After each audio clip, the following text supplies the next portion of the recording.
আসসালামু আলাইকুম প্রিয় বন্ধুরা। আজকে যেই কাজটা নিয়ে আসলাম, মূলত এই কাজটা হচ্ছে সিপুর যে কালো বলগুলা থাকে, আমরা যখন সিপুরে তোলার পর যে ব্ল্যাক পেস্টগুলো আছে, এগুলো ভিডিওতে আমার দেওয়া আছে অবশ্য। এই ব্ল্যাক পেস্টগুলা ক্লিন করার পরে যে বলগুলা যে ডেড হয়ে থাকে বা কালো হয়ে থাকে, এই বলগুলো কীভাবে শাইনিং করতে হয়, হ্যাঁ? তো একজন ভাই আমাকে কমেন্ট করছে যে, "ভাই আপনি আরেকটা ভিডিও, এরকম একটা ভিডিও আমাদের দেন।" তো অলরেডি এর আগে ইতিপূর্বে অনেকগুলো সিপু রিভিউয়ের ভিডিও আমার দেওয়া আছে। যদি ওইগুলো একটু ফলো করেন তাহলে বুঝতে পারবেন। যারা আমার ইউটিউব চ্যানেলকে ফলো করে কাজ শিখতে চাচ্ছেন, মানে অনেকে আছে কমেন্ট করে যে, "ভাই আপনার কাজগুলো দেখি এবং কাজগুলো শিখার চেষ্টা করি।" আর যারা জানেন তারা তো ওয়েল এন্ড গুড। তো দেখেন আসলে এই বলগুলো ক্লিন করার জন্য তেমন কোনো কিছু প্রয়োজন হয় না। জাস্ট কি হবে আপনার শুধু মানে আমরা যে এইজন্য যে এক্সট্রা কোনো কিছু ইউজ করি তা না। শুধু জাস্ট আমরা আইসি কাজের জন্য যা লাগে তাই ব্যবহার করব। এখানে শুধু যে পিপিডি পেস্ট যেটা আছে, যেটা আমাদের আইসি রিবুলিং যে পেস্ট আছে সেটা অল্প, অল্প করে টুইজার নিলাম।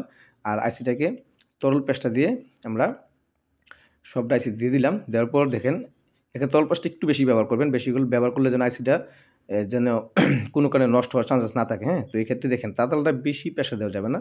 হালকা, হালকা করে প্রেশার দিবেন। মানে আস্তে, আস্তে দেখবেন, ট্রাই করবেন, হ্যাঁ? একবার না হলে একবার, এক জায়গায় ধরলে ৫ বার করেন, ১০ বার করেন। তো এর আগে আমি একবার বলছি যে বেশিক্ষণ আইসির উপরে তাতালটা চালানো যাবে না। এক জায়গায় বেশিক্ষণ চালাতে পারবেন না, হ্যাঁ? আপনি ঘুরে, ঘুরে অন্য জায়গায় দেন। দেওয়ার পর এই সাইডটা আবার ঠান্ডা হলে এই যে আবার দেন, এই প্রয়োজনে এই জায়গাতে যদি কোনো বল ডেড থাকে, হ্যাঁ? তো এইভাবে করবেন। তো আমরা করতে তো অভ্যস্ত হয়ে গেছি, যে কারণে আমাদের কোনো সমস্যা হয় না। দেখেন আইসিটা পুরোটা আমি যে সিস্টেমটা দেখাচ্ছি, সিস্টেমে পুরোটা আইসি আপনি ক্লিন করবেন। করার পর দেখেন আমরা দেখব যে কোনো বল আর ডেড আছে কিনা। আসলে কোনো বল এখানে আমাদের শাইনিং হয় না, এরকম বল খুব কমই আছে। সবগুলি ক্লিয়ার হয়ে গেছে ইনশাআল্লাহ। তো দেখুন আমরা এখন ডিসোল্ডিং ওয়্যারিং এর মাধ্যমে আবার আইসিটাকে যে উঁচু নিচু যে বলগুলো সবগুলো সমান করে নেব, হ্যাঁ? সবগুলো আবার সমান করে নিচ্ছি। নেওয়ার পর ক্লিন করে দেখাবো যে একটা বলও আমাদের শাইনিং এর বাকি নাই। তবে এখানে কি করবেন, সবসময় মনে রাখতে হবে এখানে তাতালের হিটটা খুব একটি সেনসিটিভ বিষয়। এখানে আমরা যে তাতালের উপরে অনেক কিছু ডিপেন্ড করে। তো এক্ষেত্রে একটু ভালো কোয়ালিটির তাতাল হলে আপনি ৩৫০ হিট দিতে পারেন, হ্যাঁ? ৩৫০ বা ৪০ এরকম রাখতে পারেন। এক্ষেত্রে আইসির কোনো বলই মানে নষ্ট হওয়ার বা ড্যামেজ হওয়ার কোনো চান্সেস নাই।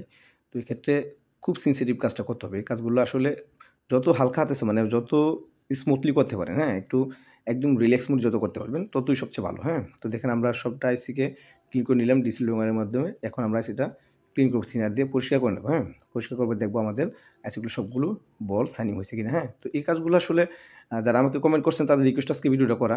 তো সবসময় আমি বলব যে আপনারা প্র্যাকটিস করেন। যত প্র্যাকটিস করবেন তত শিখতে পারবেন। এটা আমার মানে প্রশ্ন থাকবে আপনাদের কাছে, আমার অডিয়েন্সের কাছে আমার আলোচনা থাকবে যে আপনি প্র্যাকটিস করেন। যত প্র্যাকটিস করবেন তত শিখবেন। এটা স্বাভাবিক। দেখেন আমরা কিন্তু একদিনে এই কাজগুলো শিখিনি। অনেকদিন দীর্ঘদিন প্র্যাকটিস করার পরেই কিন্তু আমার হাতগুলো এত ক্লিয়ার হইছে, হ্যাঁ? তো আপনারা চেষ্টা করেন, অবশ্যই ইনশাআল্লাহ পারবেন, হ্যাঁ? আজকে এই পর্যন্তই। পরবর্তীতে আবার দেখা হবে। আল্লাহ হাফেজ, হ্যাঁ? ভালো থাকবেন।